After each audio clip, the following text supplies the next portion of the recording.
할렐루야. 하나님께서 오늘도 귀한 하루 허락하여 주셨습니다. 우리 다 함께 기도함으로 10월 22일 화요일 매일 주신 기도회 하나님 앞에 드립니다. 살아계신 아버지 하나님, 오늘도 우리의 생사 화복 모든 소망을 주님께 두며 기도하며 나아갑니다. 우리의 하루의 첫 입술의 고백이 주님이 되게 하여 주시고, 또 우리의 신앙의 고백이 오늘도 여전히 하나님께 모든 것을 둘 수 있도록 인도하여 주시옵소서. 하나님, 오늘도 안타까운 마음으로 환우들을 위하여 중보하며 기도합니다. 신장암 2기로 말미암아 어머님을 수술대에 오르게 하고 또 수술이 잘 끝나서 기도하고 있는 우리 딸의 기도를 하나님 들어 주시옵소서. 하나님, 신장암은 크기에 따라서 1, 2기와 3, 4기로 나누는데 다행히도 정말 우연히도 잘 발견되어서 2기에서 치료받을 수 있음을 또한 감사드립니다. 하나님, 이제는 시대가 많이 개선되어서 로봇이 수술을 하는 시대가 되었습니다. 많이 불안한 마음으로 지켜보았고 또 수술이 잘 끝난 것도 지켜보았습니다. 하나님이 보이지 않는 곳에서 도와주고 계심을 느낄 수 있는 시간이었습니다. 하나님, 회복을 위해서 기도하는 딸의 기도를 들어주시고 아직도 연세가 많지 않으신 어머님이 잘 회복하여서 다시 한번 하나님께로 나아오고 하나님께 찬송 영광 올려드릴 수 있도록 역사하여 주시옵소서. 하나님, 혈액암으로 말미암아 또 고위험군으로 분류되어서 많은 걱정을 안고 있는 또 여동생을 위해서 기도하는 언니의 기도를 들어 주시옵소서.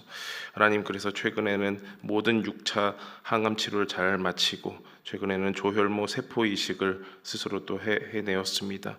하나님, 또 몇 주간 무균실에서 견디며 홀로 외로이 버텨야 할 그 시간들 하나님께서 함께하고 계심을 믿습니다. 하나님, 이 시간에도 혼자 외로운 싸움을 버티고 있고 하나님이 정말 신음소리와 같은 기도를 하며 하나님 앞에 나아가고 있는 그 여동생분의 하나님 마음을 지켜주시고 하나님, 앞으로 모든 세포가 잘 자리 잡고 하나님 그 혈액암을 잘 이겨낼 수 있도록 다시 한번 새로운 피로 거듭날 수 있도록 주님 역사하여 주시옵소서. 무엇보다도 우리 주 예수 그리스도의 보혈의 피를 의지하며 모든 죄악과 모든 어둠과 사탄의 권세를 이길 수 있는 그 힘 권세를 믿으며 나아갈 수 있도록 인도하여 주시옵소서. 우리 가정마다 하나님 어려운 그 질환과 질병을 겪고 있는 환우들을 돌보아 주시사 하나님, 우리 가족들의 끊임없는 기도에 하나님 인내함을 더할 수 있도록 인도하여 주시고 그것이 자칫 지쳐서 하나님 좌절하거나 낭망하지 않도록 주님 손을 붙잡아 주시옵소서.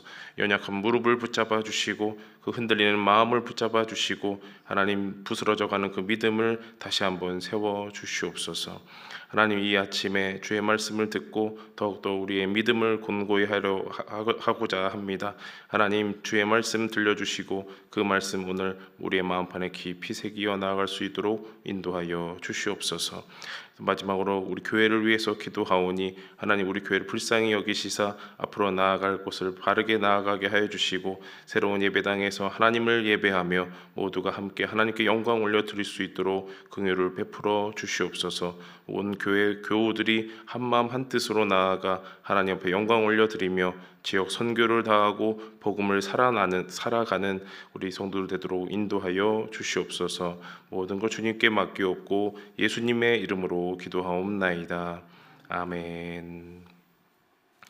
하나님의 말씀 보겠습니다. 예레미야 애가 3장 19절에서 39절입니다.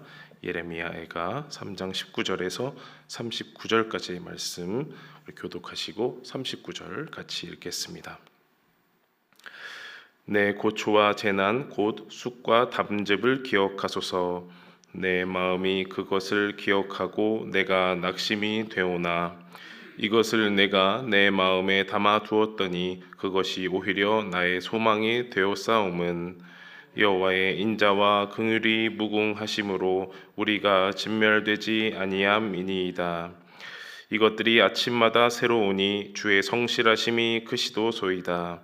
내 심령에 이르기를 여호와는 나의 기업이시니 그러므로 내가 그를 바라리라 하는도다.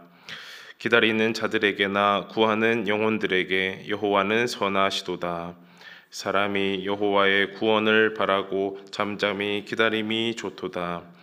사람은 젊었을 때에 멍에를 매는 것이 좋으니 혼자 앉아서 잠잠할 것은 주께서 그것을 그에게 메우셨음이라.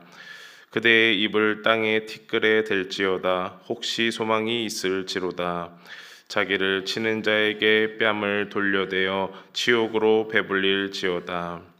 이는 주께서 영원하도록 버리지 아니하실 것임이며 그가 비록 근심하게 하시나 그의 풍부한 인자하심에 따라 긍휼히 여기실 것임이라. 주께서 인생으로 고생하게 하시며 근심하게 하심은 본심이 아니시로다. 세상에 있는 모든 갇힌 자들을 발로 밟는 것과 지존자의 얼굴 앞에서 사람의 재판을 굽게 하는 것과 사람의 송사를 억울하게 하는 것은 다 주께서 기쁘게 보시는 것이 아니로다. 주의 명령이 아니면 누가 이것을 능히 말하여 이루게 할 수 있으랴. 화와 복이 지존자의 입으로부터 나오지 아니하느냐. 다 함께. 살아있는 사람은 자기 죄들 때문에 벌을 받나니 어찌 원망하랴. 아멘. 네, 이번 주 계속 예레미야 애가의 말씀을 읽고 있습니다. 특별히 이제 월요일부터 3장의 말씀, 예레미야 애가 전체 5장에서 가운데 있는 3장의 말씀을 읽어가고 있는데요. 이 3장의 말씀이 가장 핵심이라고 볼 수 있습니다. 1, 2장 또 4, 5장 중간에 있는 이 3장에 있는 내용이야말로 애가의 핵심이다 이렇게 볼 수가 있고요. 어제 그토록 저희가 바라고 찾았던 긍정적인 내용들 그리고 구원과 희망에 대한 내용들이 이 3장에 잘 압축이 되어 있다 이렇게 볼 수 있습니다. 이 애가의 배경은 우리가 전에도 나눴듯이 이 예루살렘의 멸망, 폐허가 된 예루살렘이 그 배경이 되겠습니다. 그래서 예루살렘이 다 성벽도 무너지고 포로로 바벨론을 끌려가고 이렇게 전쟁 직후의 상황이 예레미야 애가서의 배경이 될 수가 있습니다. 그래서 이 시대상을 묘사하자면 오늘 말씀에도 나왔지만 쑥과 담즙과 같은 상황, 매우 쓰디쓴 삶의 상황이다 이렇게 볼 수가 있겠습니다. 가끔 교회에서 이제 어르신들이나 성도님들이 이제 좋은 것을 주세요.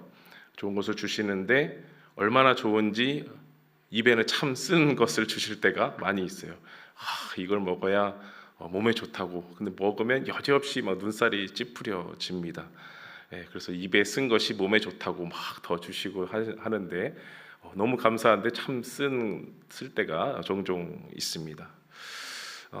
그 쓴 상황이 참 늘 몸에 좋으면 좋겠는데 이 예루살렘 주민들, 이스라엘 사람들에게 이 쓴 쑥과 같은 상황, 쉽게 버틸 수 없는 상황이죠.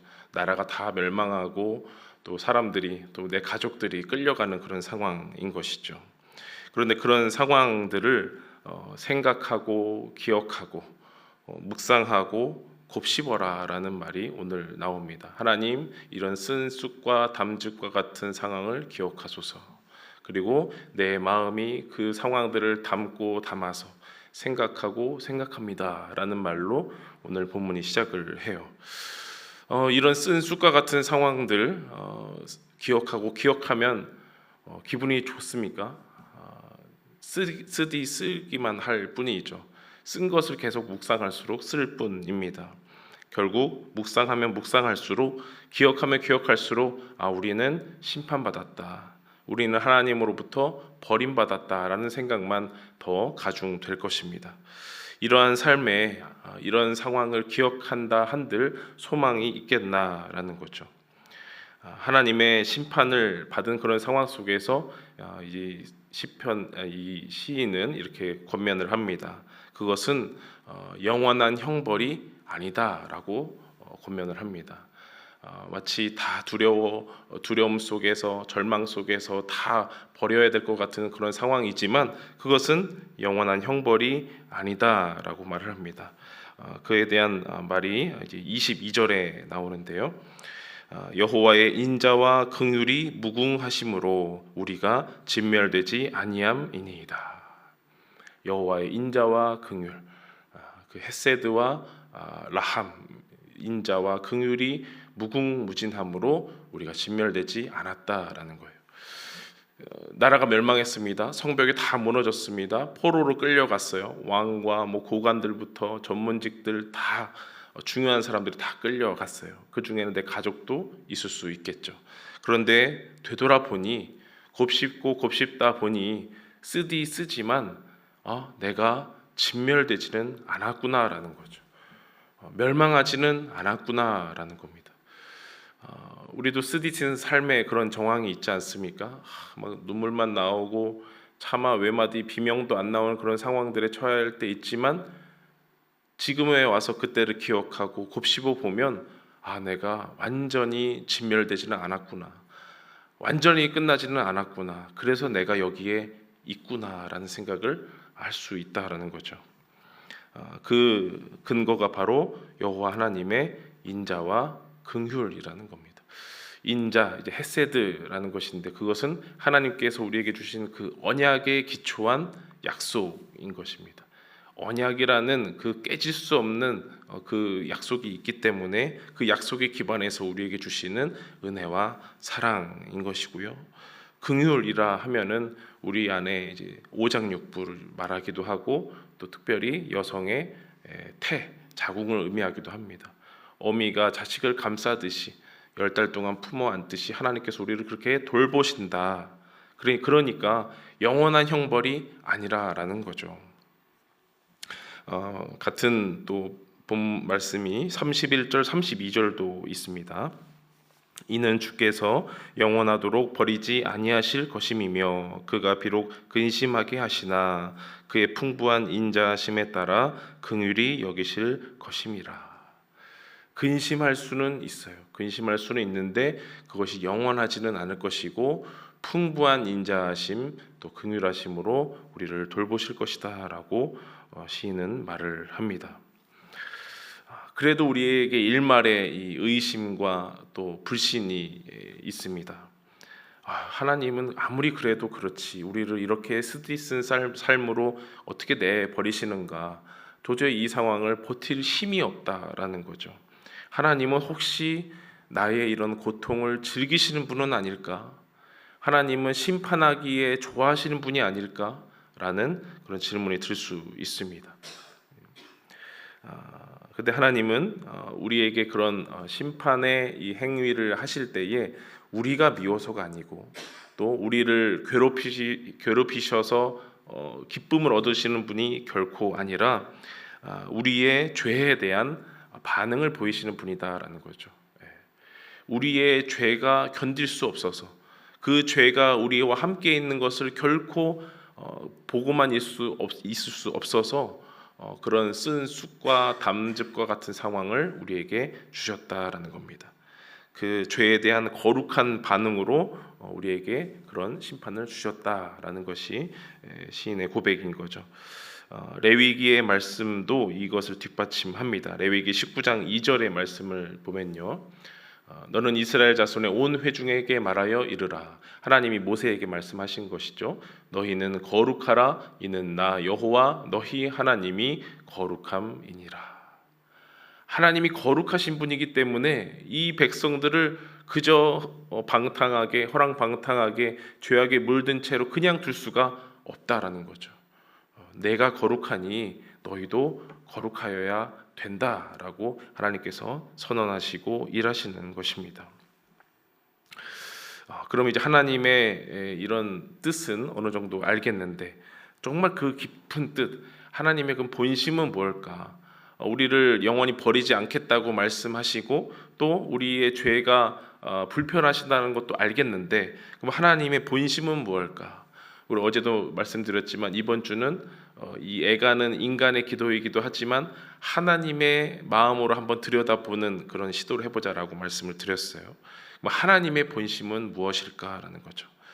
하나님의 본심은 창조주이시고 구원주이신 여호와 하나님께만 소망을 두어라라는 겁니다. 오직 하나님께만 소망을 두는 것, 그것이 하나님의 본심이다라는 거죠. 시편 42편 11절 말씀이 이를 또 뒷받침합니다. 우리 다 함께 한번 읽어볼까요? 시작. 내 영혼아, 네가 어찌하여 낙심하며 어찌하여 내 속에서 불안해하는가? 너는 하나님께 소망을 두라. 나는 그가 나타나 도우심으로 말미암아 내 하나님을 여전히 찬송하리로다. 제가 한 번 더 읽을게요. 내 영혼아, 네가 어찌하여 낙심하며 어찌하여 내 속에서 불안해하는가?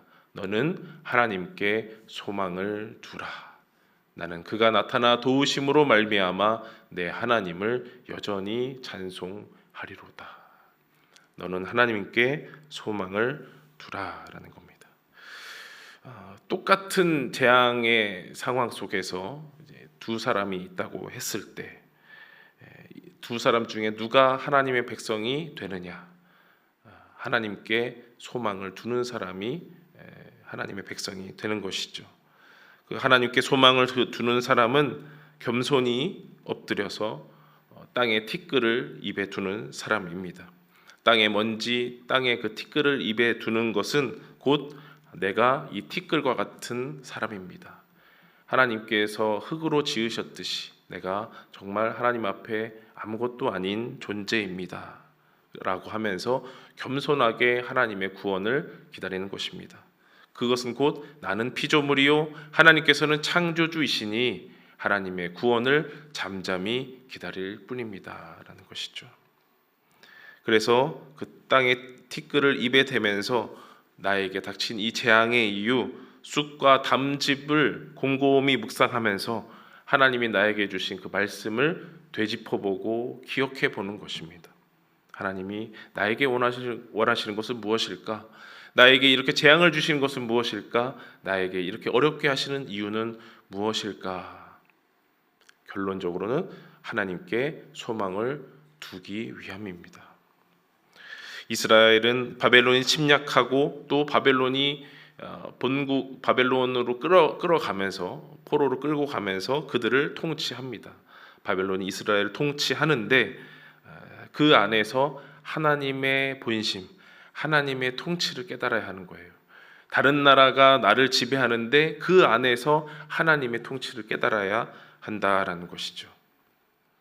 바벨론의 침략을 보면 어떻습니까? 바벨론은 너무나 폭력스럽습니다. 강한 자가 약한 자를 억누릅니다. 정의롭지 않습니다 라고 시인은 막 고발을 합니다. 그런데 이게 조금만 기억해보면, 조금만 곱씹어보면 이스라엘 안에서 그런 일이 이미 있었다라는 거죠. 바벨론에 의해서 침략이 있기 전에 이스라엘 안에도 이미 그런 일이 많이 있었습니다. 그래서 그 수많은 선지자들이 그렇게 외치지 않았습니까? 공의와 정의를 회복하라고, 정의를 물같이, 공의를 마르지 않는 강같이 흐르게 하라고 그렇게 외쳤지 않습니까? 그래서 우리는 하나님의 본심을 깨달아야 하는 거예요. 어떤 상황 속에서도 나에게 주시는 메시지가 있다라는 것입니다. 우리의 고생은 그냥 오는 고생이 아니라라는 것이죠. 오늘 본문 33절의 말씀 한번 읽어보겠습니다. 32절 33절 시작. 그가 비록 근심하게 하시나 그의 풍부한 인자하심에 따라 긍휼히 여기실 것임이라. 주께서 인생으로 고생하게 하시며 근심하게 하심은 본심이 아니시로다. 이거 잊으시면 안 돼요. 힘들 때마다, 고난이 닥칠 때마다 이것은 하나님의 본심이 아니야. 이 재앙으로 인해서 내가 영원히 멸절되는 것은 하나님의 본심이 아니야. 이 재앙으로 말미암아 내가 하나님 앞에서 등 돌리게 하는 것은 본심이 아니야라는 거죠. 결코 이 본심, 하나님의 진심에서 등 돌리지 마시기 바랍니다. 하나님이 저에게 왜 이러십니까? 하나님이 도무지 안 믿겨집니다. 하나님이 믿어지지 않습니다. 하나님이 안 계신 것 같습니다 라는 생각이 들 때마다 이 하나님의 본심에서 뒤돌아보지 않으시길 바랍니다. 하나님의 인자와 긍휼을 기억하시면서 하나님께 소망을 두는 저와 여러분 되기를 간절히 원합니다. 마지막으로 한 문장 제가 써봤는데요. 우리 함께 읽고 우리 기도하면 좋겠습니다. 다 함께 읽어보겠습니다. 시작. 하나님은 쓴 쑥과 같은 재앙의 상황 속에서 자신의 백성이 스스로를 돌아보게 하시고 하나님께 소망을 두는 공동체가 되길 원하신다. 아멘. 하나님께 소망을 두는, 그래서 하나님의 진심, 하나님의 본심을 조금씩 알아가는 저와 여러분 되기를 간절히 바랍니다. 기도하겠습니다. 살아계신 아버지 하나님, 하나님의 진심, 하나님의 본심을 조금씩 알아가는 시간이 되었습니다. 하나님, 재앙으로 말미암아 우리의 눈이 어두워지지 않게 하시고 쓴 쑥과 담즙과 같은 세상 속에서 하나님을 외면하고 하나님의 본심을 모르는 척 살지 않도록 인도하여 주시옵소서. 우리의 어려움이 닥칠 때마다, 불안할 때마다, 또 절망이 엄습해 올 때마다 늘 하나님께 소망을 두며 하나님 붙잡고 살아갈 수 있도록 인도하여 주시옵소서. 언제나 하나님을 바라고 모든 일 가운데 하나님 중심으로 생각하고 하나님께 소망을 두는 우리 교회 되게 하여 주시옵소서. 주님께 모든 소망을 두옵고 예수님의 이름으로 기도하옵나이다. 아멘. 계속해서 기도하며 나아가시겠습니다.